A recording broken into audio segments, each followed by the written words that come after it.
Sorry for that small downtime, but we are back in action for DreamHack Stockholm. After this, once again, everything will be played out on the main stream from the round of 8 and onwards, so make sure you guys watch the rest of the tournament over there. But it's been a pleasure casting for you guys. These last 2 nights have been fun. We love doing DreamHacks as the community stream, and I thank you guys who joined us, because I definitely see some names that were here last night. It's good to see some new names here tonight. But for the final time today, for the last time in DreamHack that we'll get to see, in the bottom right corner of the map, the light blue Zerg player, Samsung Galaxy Solar. Never left Oz, the blue Terran. It's Liquid Bunny.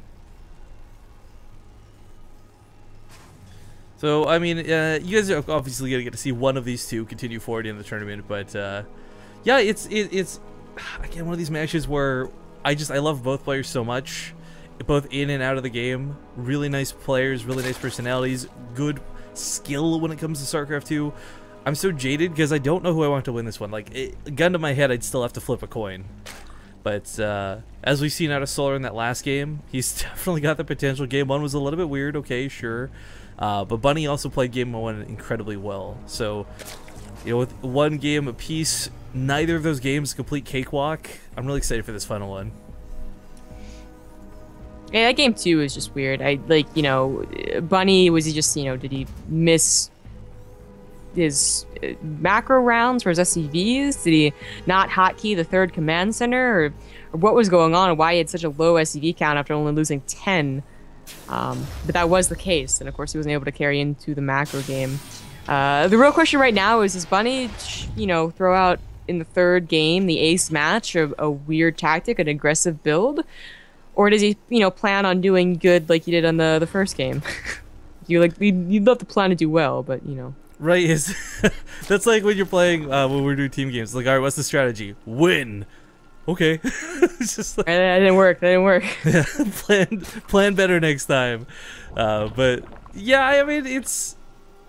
I don't know, it's so weird to look at this map and just... King Sejong, I kind of... As much as I complain about this and Overgrowth being picked constantly, I almost wish Game 3 would have been on Overgrowth, because I think we would have seen a...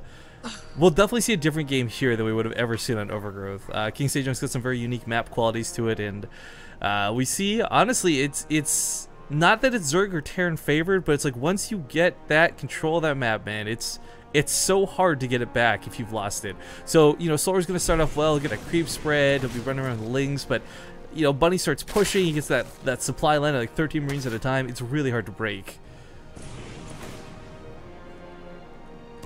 Well, Solar has really good vision with the Overlord, but we do have a little bit of a change-up right now for Bunny. Instead of going for the 3 Reaper, well, I guess it's not a big of a change-up because the 1st game he also didn't go for the 3 Reaper, but just goes for the 2, gets a Marine before getting a Reactor, so he really doesn't want that Overlord to stick around. So I'm thinking he's going to do something different, you know, something 2-base. Or at least make Solar think that he is. Mind games.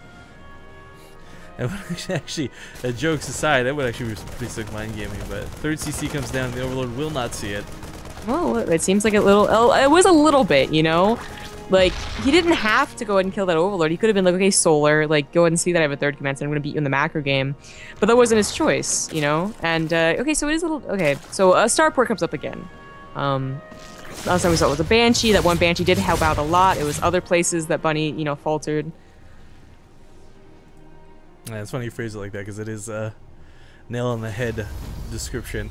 But Bunny, I'm waiting to see if that barracks gets that tech lab. I mean, it's only 1 gas. You can still do a cloakless Banshee and make this worthwhile, but okay, there we go. It does come down. Yeah. Solar's going for the 3rd hatch. Nothing weird. You know, I'd usually say, like, if Solar was, you know, if it was a Solar vs Bunny game and there was a macro game that was completely normal, I would give it to Solar. But Bunny looked really strong in that 1st game, so I don't know. Kind of giving it to it's a Bunny. Easter egg. Yeah. Yeah. Lich King. Just the thing here, bringing up in chat, people say chat's a little bit quiet tonight. It's because I guarantee you, out of every viewer, like seriously 90% of them are multi-twitching all the different streams, because there's so many good games going on right now for DreamHack. Sure. Mainstream, of course, still is J-Long versus Classic and all these other wonderful matches, and I will always hear that I love DreamHack for that. The fact that you get so many different streams and so many different games you can check out at any given time. Favorite part about DreamHack. Before we got into casting it, it's what made me enjoy watching it. So Cloak is a bit different. Solar, he's not. He didn't scout it, right? That Overlord did die. Yeah. He could go in here with this Overlord and maybe see the Banshee on its way out. The Marine's not in position to kill it. Oh, never mind.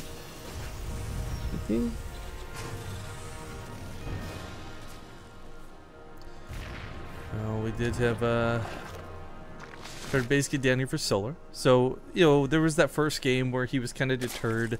Hellions came in, he lost drones early, never got to that big count fast. But this is that game where he's been given a lot of leeway to do this, to get his economy up fast. And then he's going to be able to just flood and flood and flood with units with no problem at all.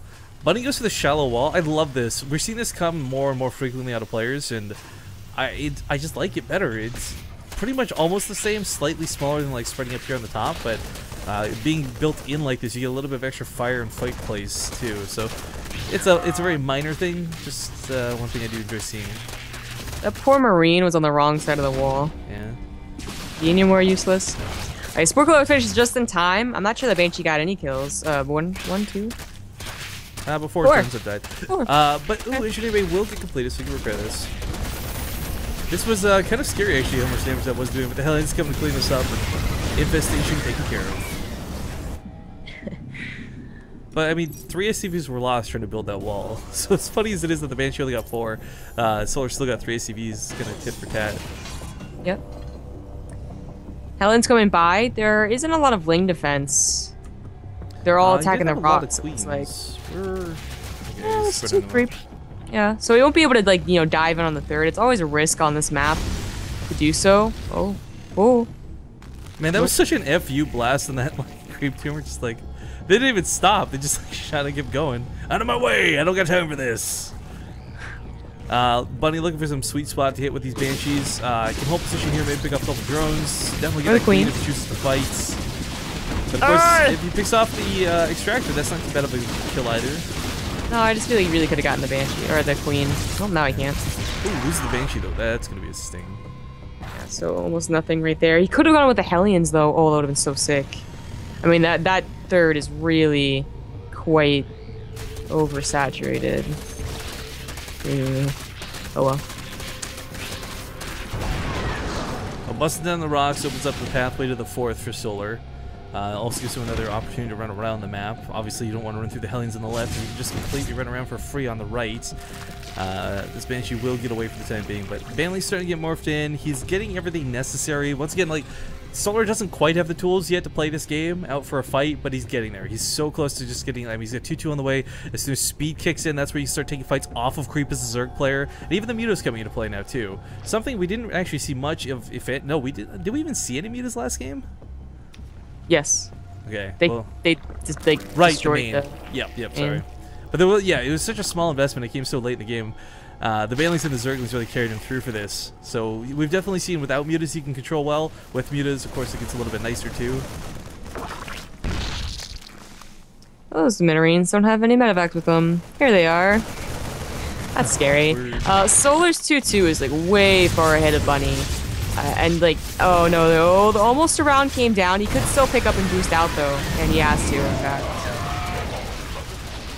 Well, cleans up a bit on the floor here, but the scary thing is this push isn't gonna stop anytime soon. There might not be creep spread over here, but with all this army in the medevacs, you can't exactly start unloading these one at a time. Boost again.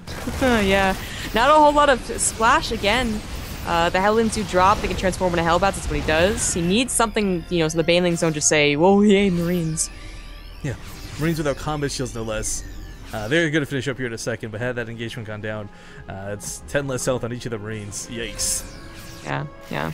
And again, that 2-2, just, it's uncommon to see the Zerg 2-2, like, halfway further than the Terrans. You got multiple turrets. I really like investing this many turrets early on. But these Banelings do have speed, so if he takes a fight on creep, no matter how good your splits are, there's about one Baneling for every Marine here. Yeah, he really needs to wait for the perfect composition, which is a couple Wood Mines and like a couple of Thors. And that's when he really, really want to start to push in. Because, you know, otherwise you just have to wait for an opportunity, and there just isn't one. Solar is pretty okay until Bunny gets that point, you know, maxed out, basically. Man, I don't know if he's already done this, because I haven't watched every Carbot thing. But, like, he needs to do one where it's like the Thor comes out, and it goes like Devastation, like, destroys Mutalisks, 50 of them with a blast, but then, like, takes 100 shots to kill an Overlord. Yeah, he should. I don't know if he did. We have an invitation bid out for Solar. Don't get too excited. This could just be for Hive. He feels in a very comfortable position right now, so I would not be surprised. If that was, like, his upgrades wouldn't be, you know, ahead of Bunny's, they'd be, like, so weirdly close in the TVZ. Yeah. Circumvents a lot of these around. He's making more Banelings up here. He's sending the mutants off to the side. No? I mean, he's splitting for these attacks, which is a little bit worrisome when you consider, like, what's on his front doorstep, but I mean, this is about to get crushed from 3 different angles, possibly. Oh my god, those poor Marines. I don't know about 3 different angles, but... Well, he's going to attack in the north, so maybe not 3 different angles, but 3 different directions. Oh, that refinery's not built, so the Banelings just roll in. Bunny does pull off the line, though, so he's not going to lose too much to the Banelings. It's the Zerglings that are going to be so problematic. In the meantime, middle of the map, Scuffle going down. Banelings are still more than plentiful. Oh, he's pay attention, pay attention, pay attention! Oh, okay. Rip. Oh, God. No, please, oh, no, please, oh. Well, that didn't go so well. Now he's pushing on to creep. The counterattack is still going on. The 4th command turret is going to have to be canceled. Luckily, he has that wall that's keeping him alive. I don't know if he can push and deal damage. No cancel, it's a kill. Focusing on pushing to kill the hatchery to make up for that, but it's just too much. Banelings roll into the Thors, but they run right past into the Marines, and Bunny is just not going to be able to take this fight. He's got nothing really behind this. The production has been compromised. Oh, the Foreign Hope. 4 Marines AFK, what are you guys doing? So, last foreigner in the tournament, but not for long. Bunny is falling apart at the seams here, as Solar just comes across the map with this incredible macro game. So many Banelings this game were made. So many Banelings this game died. But as he tries to defend the ramp, everything's pumped up so hardcore. 2-2 for both players, but there's just too many Banelings. GG. Solar will take the series, knocking Bunny out of DreamHack and advances to the round of 8. Big congrats to Solar. And a big shout out to DHOpen. We had a sub during that game, but it was kind of intense, so we couldn't take a break there. But DHOpen, thank you for your subscription, man, sir, madam. That I think is actually